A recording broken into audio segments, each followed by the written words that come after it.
आपकी ईएमआई ना घटने वाली है ना बढ़ने वाली है। जी हाँ, आरबीआई की मॉनेटरी पॉलिसी आ गई है और एक बार फिर से रेपो रेट को अनचेंज रखा गया है। आरबीआई गवर्नर संजय मल्होत्रा ने 5.25% पर रेपो रेट को अनचेंज रखा और ये जो मौद्रिक नीति आई है, ये जो मॉनेटरी पॉलिसी आई है, ये यूनानिमसली यानी कि सर्वसम्मति से, सबकी सहमति से इस रेपो रेट को अनचेंज रखा गया है। यानी आपकी ईएमआई पर, आपके होम लोन पर, आपके पर्सनल लोन पर, आपके कार लोन पर, किसी भी तरीके के लोन पर कोई भी असर नहीं होने वाला है। ना उसकी ईएमआई बढ़ने वाली है, ना उसकी ईएमआई घटने वाली है।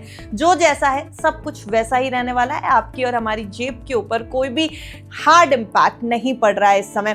क्या कुछ आरबीआई की मॉनेटरी पॉलिसी में आया है, चलिए आपको एक एक करके हर एक पॉइंट बता देते हैं इस वीडियो में जल्दी से। जो भी समराइज्ड हुए हैं हम आपको जल्दी से बताते हैं कि संजय मल्होत्रा ने कहा क्या है। सबसे पहले तो पॉइंट यही कि 5.25% पर रेपो रेट बरकरार रहेगा और आपको ये भी बताते चलें कि पिछले 4 बार से ये रेट इसी पर बरकरार है। बहुत सारे जियोपॉलिटिकल टेंशंस चल रहे हैं, इन्फ्लेशन का डर पैदा हो रखा है और कई तरीके की अनसर्टेनिटीज आसपास हैं भारत के, लेकिन फिर भी आरबीआई का कहना है कि उसे इंडियन इकोनॉमी पर पूरा भरोसा है और इसलिए स्टैंस को भी न्यूट्रल रखा गया है। यानी कि जल्दबाजी में आरबीआई कोई भी फैसला नहीं करना चाहती है। आरबीआई का कहना यह है कि हम न्यूट्रल स्टैंस को बरकरार रखेंगे और आगे आने वाले समय के लिए दोनों ही ऑप्शंस खुले रखेंगे। आरबीआई पॉलिसी में अगली या तो रेट हाइक हो सकता है या रेट कट हो सकता है या फिर उसे न्यूट्रल ही रखा जा सकता है, जैसा इस बार किया गया। तो ये सभी ऑप्शंस आरबीआई ने न्यूट्रल स्टैंस के साथ बरकरार रखे हैं। दो बेहद इंपॉर्टेंट बात कि एक तो रेपो रेट चेंज नहीं हुआ और दूसरा न्यूट्रल स्टैंस बरकरार है। इसके अलावा लगातार चौथी बार ऐसा हुआ कि रेपो रेट को चेंज नहीं किया गया। और उसके अलावा हम आपको यह भी बताते चलें कि आगे जो भी रेपो रेट पर फैसला होने वाला है अकॉर्डिंग टू आरबीआई गवर्नर, वो महंगाई के आंकड़ों पर, आर्थिक आंकड़ों पर ब्याज दरें घटाने या बढ़ाने के दोनों ऑप्शंस पर फैसला ले सकते हैं। इसलिए फिलहाल न्यूट्रल स्टैंस बहुत इंपॉर्टेंट है।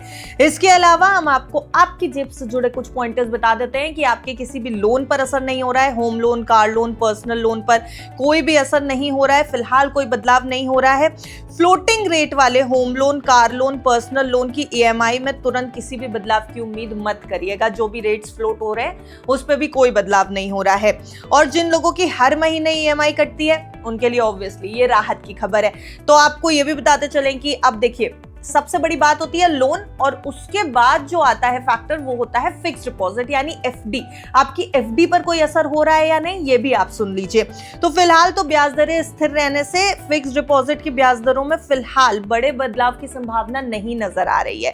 लेकिन नए निवेशकों और मौजूदा एफडी धारकों को मौजूदा रिटर्न के आसपास ही ब्याज मिलने की उम्मीद है।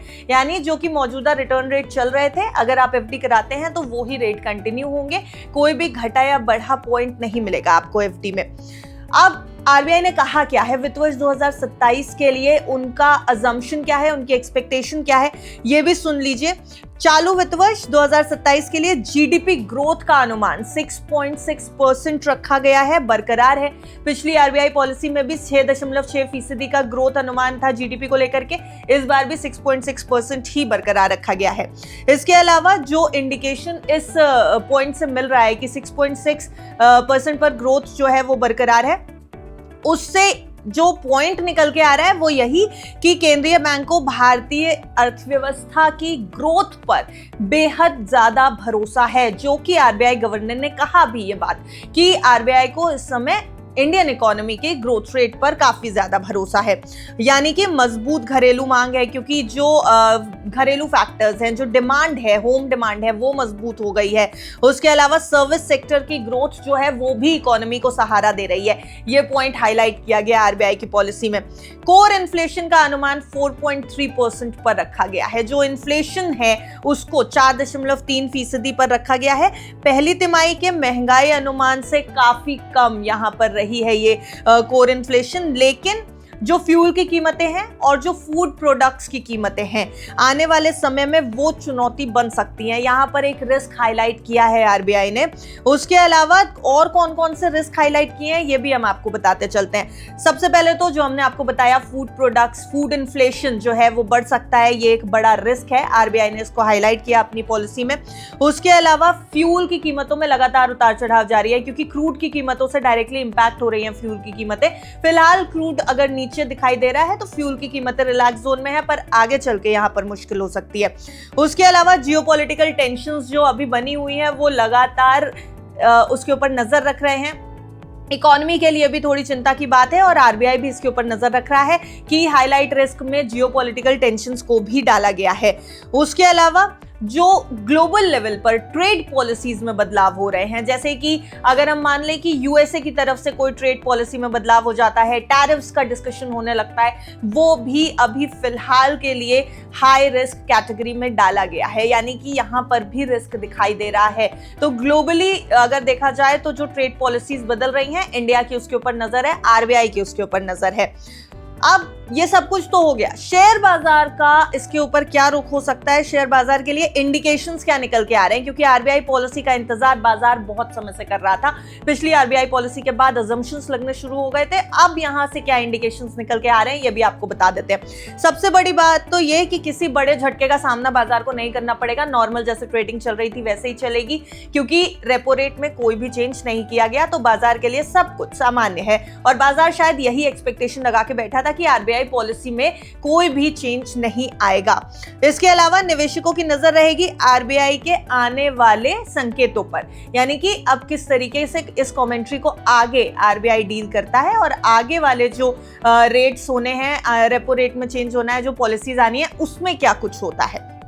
उसके अलावा आने वाले महीनों के आर्थिक आंकड़े भी ये तय करेंगे कि बाजार की चाल किस तरीके से चलेगी। तो कुल मिलाकर के डोमेस्टिक फैक्टर्स के ऊपर बाजार की इस समय नजर है, क्योंकि जियोपॉलिटिकल टेंशन से ऑलरेडी बाजार जूझ रहा है और उनसे निकलने की कोशिश कर रहा है, वहां पे अपना दम दिखा रहा है। डोमेस्टिक फैक्टर्स बहुत बड़े ट्रिगर इस समय बाजार के लिए दिखाई दे रहे हैं।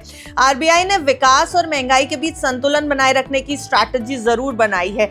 डेवलपमेंट और स्टेबिलिटी दोनों इस समय आरबीआई देख रहा है, इन्फ्लेशन के टर्म्स में भी, कि डेवलपमेंट भी होता रहना चाहिए, ग्रोथ होती रहनी चाहिए और इन्फ्लेशन कंट्रोल में रहे। इस पॉलिसी का मेजर मकसद यही था। इसके अलावा अगली जो भी मॉनेटरी पॉलिसी आने वाली है उसके ऊपर न सिर्फ बाजार की बल्कि आम आदमी की भी नजर रहने वाली है, क्योंकि इस बार तो आपकी ईएमआई में कोई चेंज हुआ नहीं है, लेकिन अगली बार आरबीआई क्या करता है, न्यूट्रल स्टैंस बरकरार रखने का मतलब ऑप्शंस दोनों खुले हैं, राहत भी मिल सकती है, झटका भी मिल सकता है। आपकी एक्सपेक्टेशन क्या है और आरबीआई का इस बार का फैसला आपको कैसा लगा, कमेंट सेक्शन में जरूर बताइएगा।